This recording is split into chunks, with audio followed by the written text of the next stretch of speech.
What is going on, everyone? And welcome back to another episode of the Sports Talk on Tap podcast. And as you see now, we have a special guest, the most passionate Kyrie Mavericks fan I know, my college roommate, Josh. We're excited to have you on.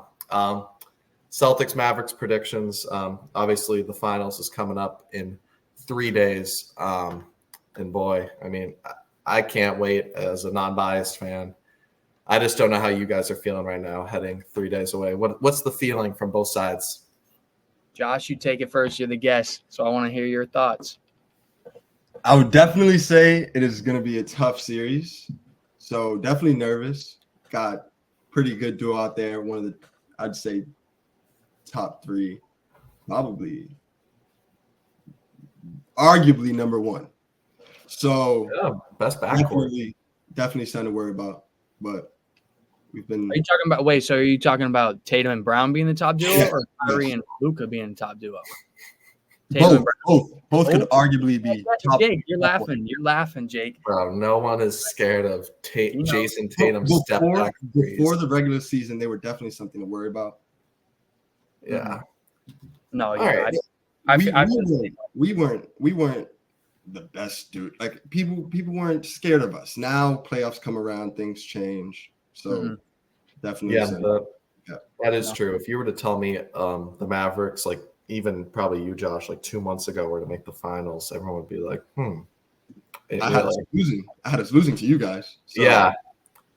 Yeah, and that's the thing. The Mavericks have been almost underdogs in every one of their series. Maybe the Clippers without I don't know what the lines were with Kawhi's injury, but he did come back to play a couple. They faced the 1 seed Thunder, number 1 defense Timberwolves, who beat the defending champs. So the Mavericks have proven, they've had the tougher road so far. And that's not to discredit the Celtics, just with the injuries and stuff that the other teams have faced along the way.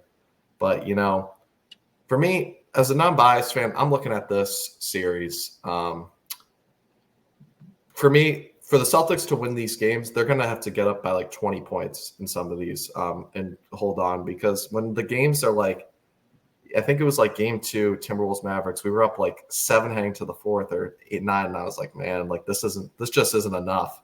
And then obviously Luka hits that game winner 3. The Mavericks just got the 2 best closers in the game. I think the Celtics defense is good, but it's not as good as Minnesota's. And where Luka is going to feast is with him and Derek Lively in that pick and roll. Because if Rudy Gobert and Jaden McDaniels can't stop it, I don't think Kristaps Porzingis has a shot at stopping it, especially with his injury. So I think the pick and rolls are going to be there for Derek Lively and Daniel Gafford to have another great efficiency series, because Derek Lively didn't miss a shot in the Wolves series. He was just dunking that left and right. And for me, I just trust them down the stretch. Maybe Derek White and Drew Holiday are better matchups than like an Edwards, McDaniels on Kyrie and Luka. But for me, if I'm the Celtics, that's the number one thing I'm looking at and concerned. Like, just how can they guard their offense with the way the Mavs have been kind of just like torching arguably some better defenses in the Thunder and Wolves these playoffs. Mm-hmm. I'm definitely there when it comes to like what I'm worried about. That's where my biggest worry is, the defensive side of the ball, because obviously Luka does what Luka does, but Kyrie is like scaring me too, because he's starting to get hot. And then you add in the factor of him coming back to Boston, a place that's obviously given him so much shit since he's left. And they really, coming from a Boston fan, people need to grow up, get over it. We're obviously in a good position even after he's moved on. So, like, just stop crying about it. He's moved on. You should move on. But we obviously know Celtics fans are stupid at times, and we'll just start getting on him. So what I worry about is that fires him up, gets him to another level where he's going to, be putting up 40 points at TD Garden in game 1 and 2, and very likely could steal a game. So I still like the Celtics, but this is very easily going to be their toughest test all playoffs. They've been running into injured teams. Their toughest test was Indiana, and they still handled them ultimately. They just play better down the stretch, but this is a scary matchup for the Celtics. I would say I just hope one thing that doesn't happen is like he's been dealing with that injury. If it just like happened in game one, is out for the rest of the series, I'd be like, I wouldn't watch any of the rest of the series. I'd be so mad.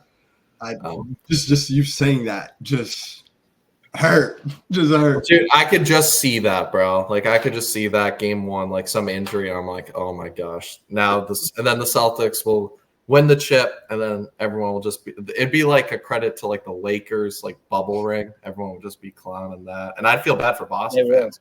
They would, I mean, and I know that as soon as Luka, God forbid, I do not want him to get injured. I don't want any injuries ever. But God forbid something with like his back injury or whatever it is, like kicks up and he can't play a game or two. People will instantly discredit the Celtics no matter what they do. If they lose, they'll say they lost to an injured team. If they win, they'll say they beat an injured team. So, I mean, at there's this no point, win-win for the Celtics. Right. At this point, for the Celtics and especially Tatum, who gets incredible amounts of hate, and I really don't know why. At this point, I'm kind of just like, whatever. Like, it's going to happen whether you win or lose, so you might as well win. But yeah, I just hope both teams can stay healthy and it's a competitive series so that whatever team does win gets the credit they deserve, because obviously winning a championship is not easy no matter who it's against. Let me ask you this, Josh. What are you most confident or maybe most worried about as you face the Celtics in the finals? To be honest, I would say our defense. We weren't as consistent in the regular season.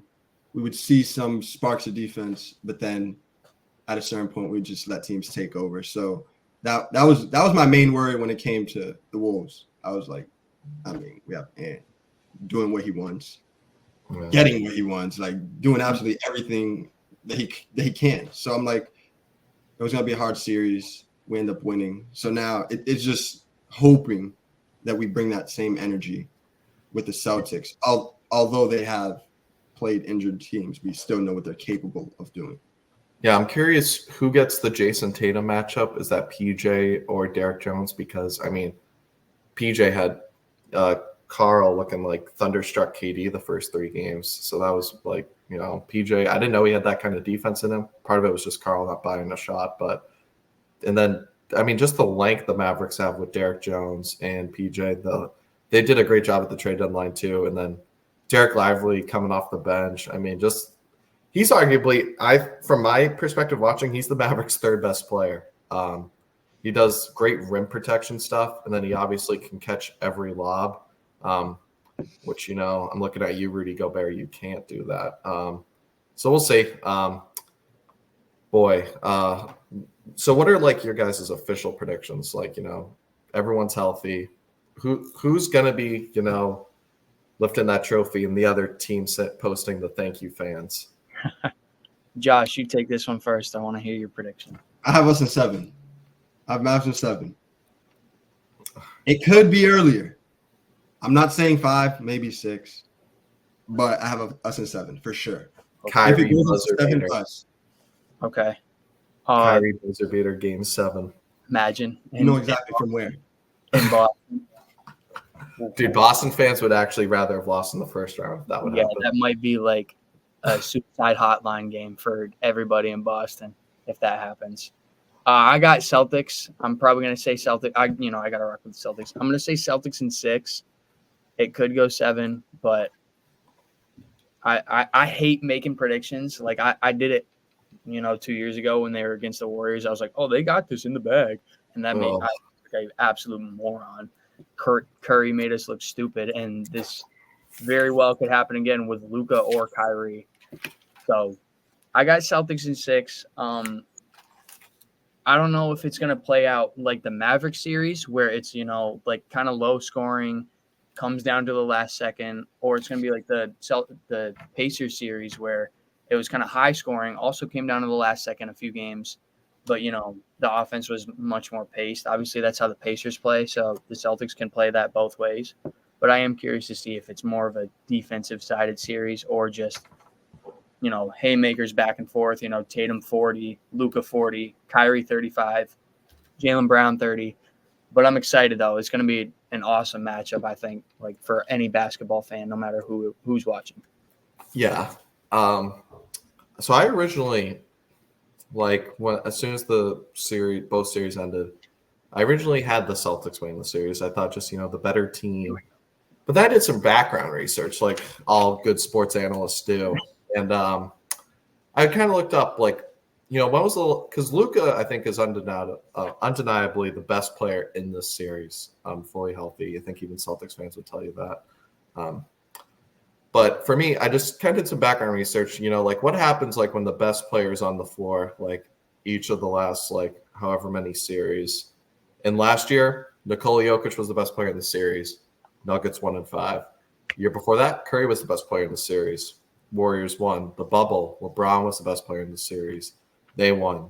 The Phoenix Suns, Milwaukee Bucks, Giannis was the best player in the series. They won. And this trend has been going back. Kawhi with the Raptors, especially with KD's injury. Kawhi was the best player in the world that year. I've noticed a trend. I really went back to like 2014 when like maybe LeBron lost to the Spurs, where it was like, yeah, the best player didn't win. But over like the last 10 years, it's been predominantly the best player on the team wins.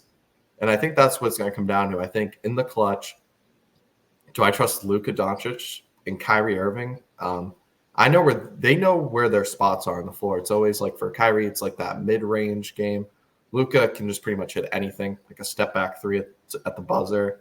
For me, though, I'm concerned about Jason Tatum in the clutch still, and I don't really think he deserves all the hate he gets. I mean, he's a pretty quiet guy. I don't really think he says much, But for me, the Celtics' late time offense is still a concern. Like even in that Pacers series, you look, it's like Jason Tatum step back three, that doesn't work. Jaylen Brown, you take a tough mid range, and then eventually Derek White hit his shot just because they got so many stops on defense, and also Indiana turning the ball over. But for me, I think it'll just come down to clutch time, and I'm going to take the Mavericks in this series. I think just better player, and I think arguably just the better team right now. I think it's going to be tough, though. I'm probably with Josh in this one. I have it going 7, and Celtics fans are going to go out there watching the Mavs lift the title. Okay.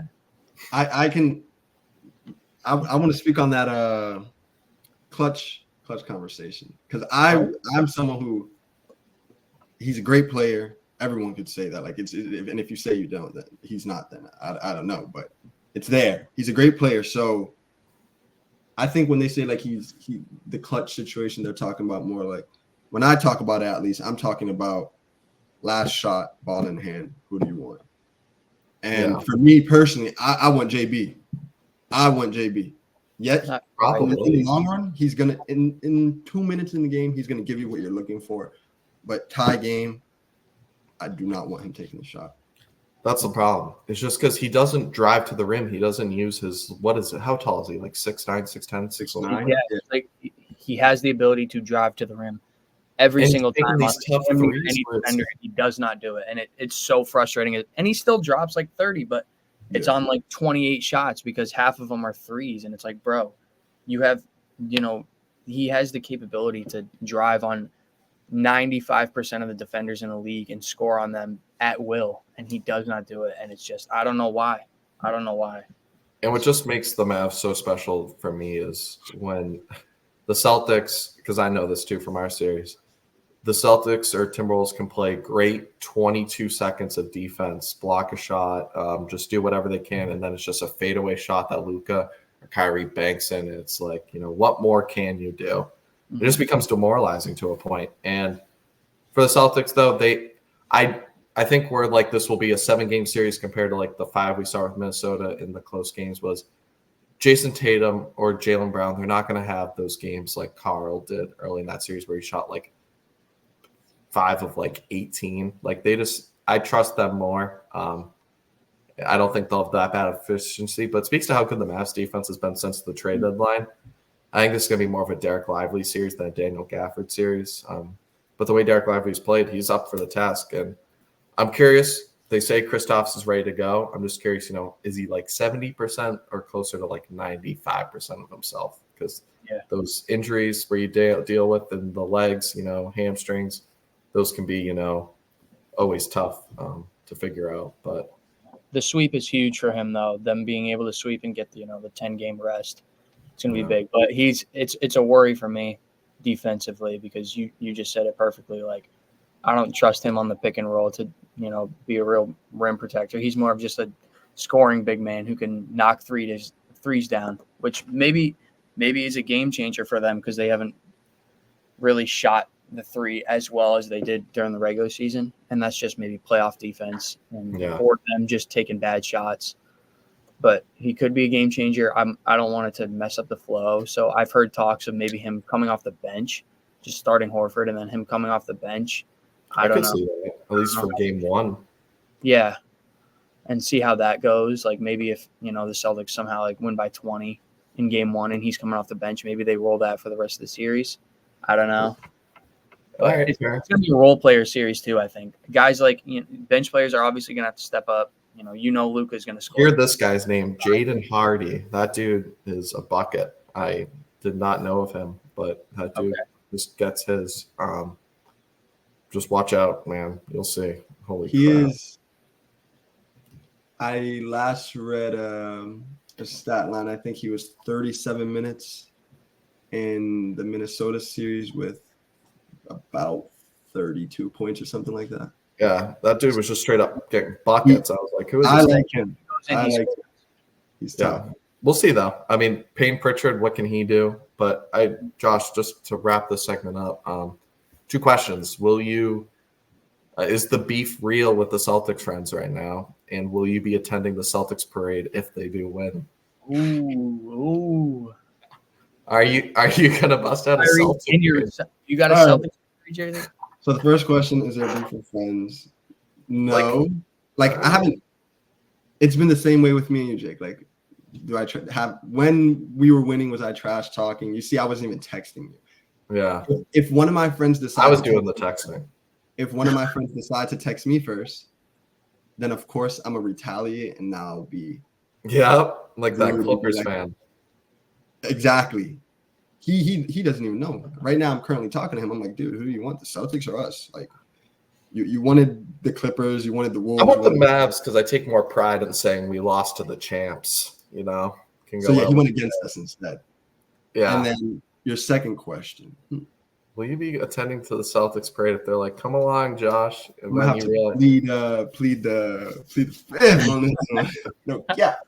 No, I know I'm not showing up. No, in all honesty, I am. Yeah. I am. I'm attending, and